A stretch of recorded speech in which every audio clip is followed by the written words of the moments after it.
দুনিয়ার সকল ফিতনা ফাসাদ থেকে, বিপদ আপদ থেকে, বালা মুসিবত থেকে আমাদেরকে হেফাজত করেছেন সেই রবের দরবারে মন ফেরান করে, মনটাকে উজাড় করে, হৃদয়ের সবটুকু ভালোবাসা দিয়ে জবান খুলে জোরে সোরে একবার শুকরিয়া করি আলহামদুলিল্লাহ। আল্লাহ রাব্বুল আলামিনের অশেষ রহমত এবং বরকত যে আজকে এই জিলহজ মাসের চতুর্থ জুমায় আমাদেরকে আল্লাহ তাআলা ঘরে জুমার নামাজ আদায়ের জন্য আসার সুযোগ করে দিয়েছে। আপনার আমার মতো সমাজে বহু মানুষ আছে যারা আজকে হয়তো জুমার নামাজ আদায় করার সুযোগ হবে না। আবার অনেক মানুষ আছে অসুস্থ হয়ে মেডিকেলে পড়ে আছে, ইচ্ছা থাকা সত্ত্বেও সে আজকে জুমার নামাজটা আদায় করতে পারবেন না। অনেক মানুষ জেলখানে আছে, ওনাদের হয়তো অনেক সময় নামাজ আদায় করার সুযোগ হয় না। অনেক মানুষ সমাজে বিভিন্ন জায়গায় অনাথ ঘুরে বেড়াইতেছে। যে সকল লোকগুলো আজকে জুমার সম্মানও বুঝে না, জুমার মর্যাদা বুঝে না, আর জুমার ঘরে আসার সুযোগও হয় না। হাদিসে আসছে নবীজি বলেন যে কোনো ব্যক্তি যদি ইচ্ছে করে একাধারে 4 জুমা তরক করে তাহলে সে মুসলমান থেকে তার নাম খারিজ হয়ে যায়। ইচ্ছা করে যদি কোনো ব্যক্তি 4টা জুমা একাধারে যদি তরক করে, আদায় না করে তাহলে মুসলিম হিসেবে তার কোনো তালিকায় নাম থাকে না। এটা আমাদের আসলে আমরা প্রত্যেক জুমাই শুনি, কিন্তু বাস্তবে কাজে পরিণত করতে পারি না। আমরা মুসলমান পরিচয় দিই, দেখা যায় 5 ওয়াক্ত নামাজ পড়তে পারি না। মুসলমান পরিচয় দিয়ে হালাল হারাম বেঁচে চলতে পারি না।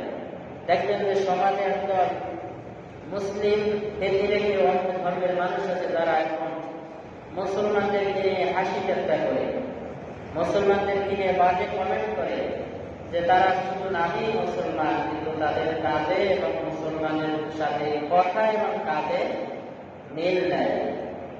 জন্য আমাদেরকে দিন দিন আরো সতর্ক হতে হবে। আমাদেরকে দিন দিন আল্লাহর ভয় কলবের ভিতরে বেশি ঢুকাতে হবে। আমি কোরআনুল কারীম থেকে একখানা আয়াতে কারীমের অংশ তেলাওয়াত করেছি। আল্লাহ বলেছেন, উযকুরুল্লাহা যিকরান কাসীরা, ইয়া আইয়ুহাল্লাযীনা আমানু উযকুরুল্লাহা যিকরান কাসীরা। আল্লাহ বলেছেন, বান্দা বান্দি তোমরা কাসীরা মানে বেশি, অধিক পরিমাণে, আল্লাহ বলেছেন তোমরা অধিক পরিমাণে, বেশি পরিমাণে আমি রবকে স্মরণ করো। সুবহানাল্লাহ। আমি রবকে বেশি পরিমাণে স্মরণ করো। তোমরা উঠতে বসতে হাঁটতে চলতে সব সময় সর্ব অবস্থায় তোমরা আমি রবকে স্মরণ করো। কারণ আমি রবকে যদি তোমরা একবার আল্লাহ বলে ডাক দাও, আমি রব তোমাদের ডাকে কমপক্ষে 70 বার সাড়া দেই। আমরা মনে করি কি যে আমরা আল্লাহ ডাক শুনি না, তার মানে আল্লাহ মনে হয় আমাদেরটাও শোনে না। কিন্তু আল্লাহ বলেন যে তুমি জমিনে বসে যখন আমি রব বলে, আমি আল্লাহ বলে আমার সিফাতি নামগুলো ধরে যখন আমাকে স্মরণ করো, তোমার একবার ডাকে আমি রব আসমান থেকে 70 বার সাড়া দেই। সুবহানাল্লাহ। এই জন্য আমরা সকাল সন্ধ্যা হাঁটতে চলতে উঠতে বসতে সব সময় স্মরণ করবো কাকে? আল্লাহকে সবসময় দেখবেন যে আপনার দুনিয়ার পথ চলা আল্লাহ সহজ করে দেবে। দুনিয়ায় আপনাকে আল্লাহ এমন সম্মান দান করবে যেটা আপনি কোনোদিন চিন্তাও করেন নাই যে আল্লাহ আমাকে এত সম্মানই করেছে। কিন্তু আমরা রবকে যদি স্মরণ করি তাহলে আমাদের লাভ, রবকে যদি আমরা ভুলে যাই তাহলে আমাদের দুনিয়া এবং পরকাল উভয় জগতেই আমাদের অকল্যাণ চলে আসবে। কারণ আল্লাহ রাসূলুল্লাহ যিকরান কাসীরা,